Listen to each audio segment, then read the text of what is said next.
So this is just a quick demo on the use of the Prophy engine and the Prophy angle and Prophy paste and the pattern that we go around the mouth and kind of why and how we do it.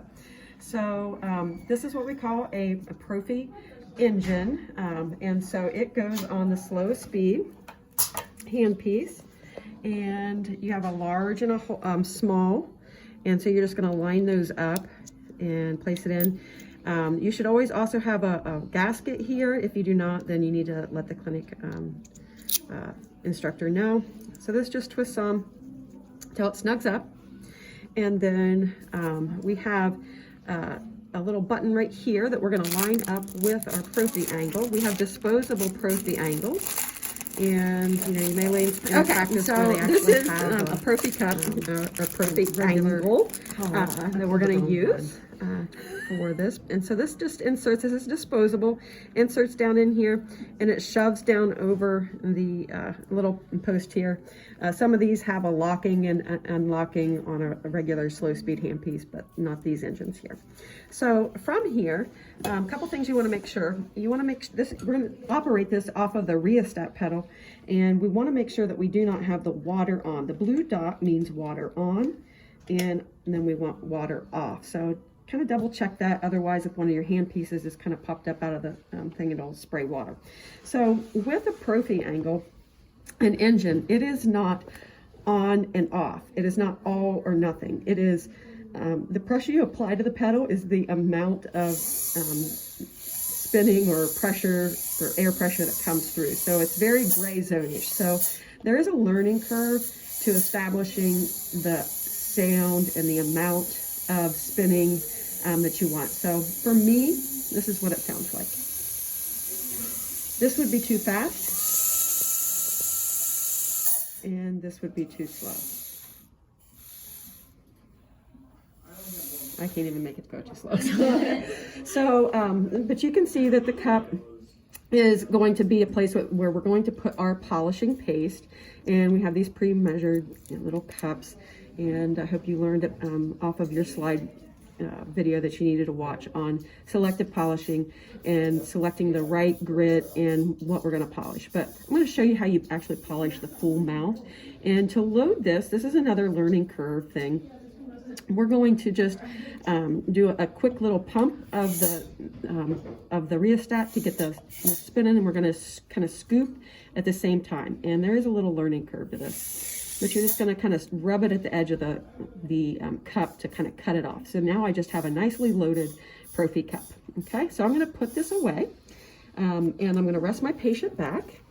And I've already established that she doesn't have any contraindications to having her teeth Prophy and everything. And so one of the nice things to do is to actually apply the disclosing solution so that you can see where you actually need to polish. Are you going to do plaque that? removal. Yeah, I'm going to do it. I'm going to do it. I haven't brushed my teeth since 6:30 a.m. Oh, I'm not going to disclose you. Oh, okay. Is that what you? No. I was like, why haven't you brushed your teeth in so many days? I've been here. No, since this morning, I said. Oh. Not I days. thought you said Come on. Okay. So I'm just gonna, since I haven't been in Jenna's mouth, I'm gonna take a quick peek here, see what I'm getting into. Getting into a beautiful set of teeth. And so now for me, I am going to show you the sequence that I like to use. And you're going to hold this in your hand just like the ultrasonic. We're going to kind of put it in the cup of our thumb and first finger, and then I'm just going to kind of rest my fingers down. I'm not choked up real tight on this. I'm going to be back a little bit further so that this can extend. And I also, because I'm not having to apply a lot of lateral pressure with this, it's spinning and doing its work, I'm not going to have to be uptight close with a fulcrum. I'm going to be more at an external fulcrum, kind of with the chin or whatnot. But I do have to have stability with this because it's spinning, and if you do not fulcrum in some sense, it's going to want to fly off the tooth and control you rather than you control it. So I've got this loaded. In my particular pattern that I like to do is I like to start on the mandibular arch, and I like to start on the linguals. And the reason why is because this is flavored. And so as soon as you induce something that's flavored into the mouth, the salivary gland is going to get going. And so I want to go to where the saliva would interfere with me the most and get it done before I make her salivate a bunch and then try to go to that area and work in a bunch of pool of saliva. So for me, I like to go to the mandibular posterior. And I'm just going to take and I'm going to smear some of this on about 2 to 3 teeth, and then I'm going to reposition myself to where the cup is on the distal of this tooth. And go ahead and turn that away from me a little bit. Thank you, Jenna. And then I'm going to place the cup and I'm going to start my rheostat, my foot pedal. And then I'm just going to kind of press and follow the gum line, and I'm going distal, lingual, and mesial. And distal, lingual, and mesial. And after I do a few teeth, I go back and I go to the occlusals and get those cleaned up. And then I'm going to reload my cup. You can see I've just got it held right here. I don't have a ring or anything. And then I'm going to have Jenna turn to my way just a little bit. And I'm going to go right over here and I'm going to catch these. See the saliva starting to kind of come in because I've induced something that has a nice little flavor to it. So I'm wanting to get these done and get out of there. So after I do these, I'm going to actually then do the buccal. And notice I did both linguals first because, again, that's where that saliva is going to hit first. And now you can start to see that I'm catching some saliva, so I'm just about ready to get out of this zone. I'm going to go ahead and do the other buccal. And again, this is just me, but I don't like to work with spit. Bad field to be in, to have spit. But after I get these 2 sextants done, I'm going to put everything down, and because I'm a huge advocate of rinsing while I'm polishing. Not all hygienists like to do that. They like to actually complete an arch. But I think my patients prefer for me to actually rinse them as quickly as possible. And as you can see, I'm not very good at doing that right now. All right, so I like to use do I not have any water? Kylie! No water?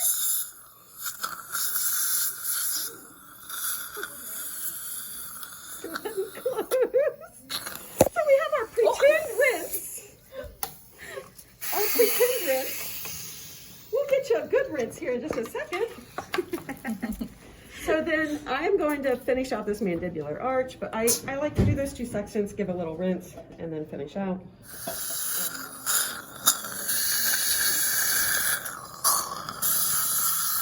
And you can see.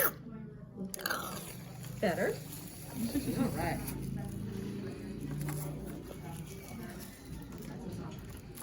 I know, it's awful. It's hard. Okay. So now that I've got the worst salivating area I can begin to finish up with the lower arch, and I might even get some of the upper arch here done before I need to rinse again. If you have stain, you'll want to evaluate stain removal and maybe go back in with a little bit more grit or more instruments.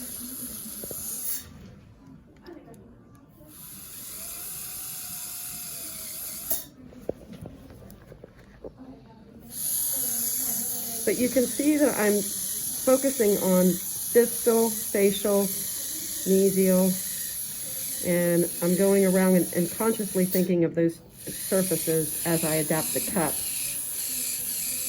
And I'm applying a little bit of pressure when I do that. Okay, I'm going to go ahead and jump upstairs, and I'm going to go to the lingual. Again, I like to work with linguals first because of saliva. And when I do the linguals, that's when I catch my occlusals. I'm going to grab my mirror real quick, and I'm going to use my mirror, spread it.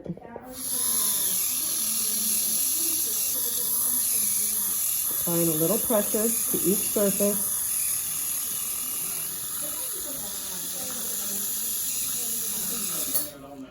And you doing okay? Okay, I'm going to go ahead and do the buckles.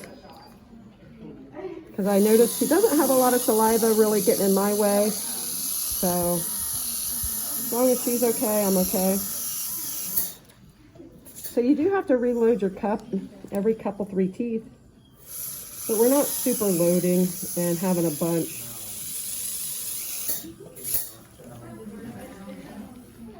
Turn my way, close a little bit and shift away from me. That's another trick, if you can get a little more room to get around that distal.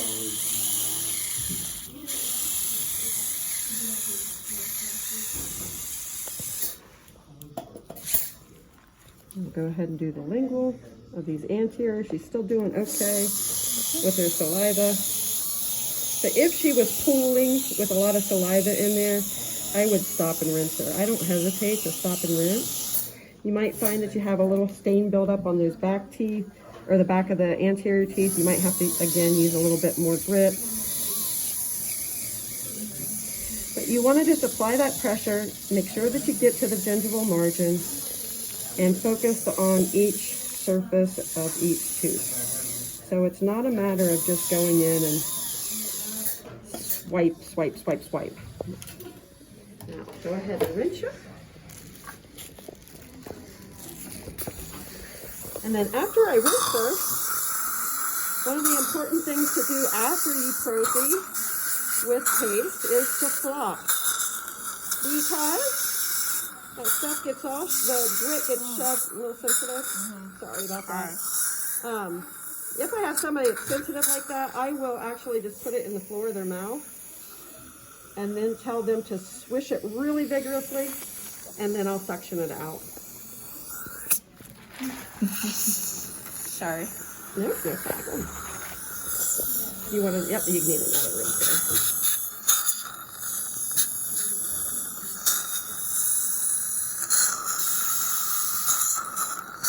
Go ahead and see. You feel like it's out of there now? Yep, thank you. So back to the flossing. You got to floss them afterwards because that grit gets in between the teeth from where we pushed it in there. And the other thing that I would not do is polish after any type of periotherapy because I don't want to shove all that back packing underneath the gum tissues after I've just worked so hard to clean everything out for. But I hope that was helpful.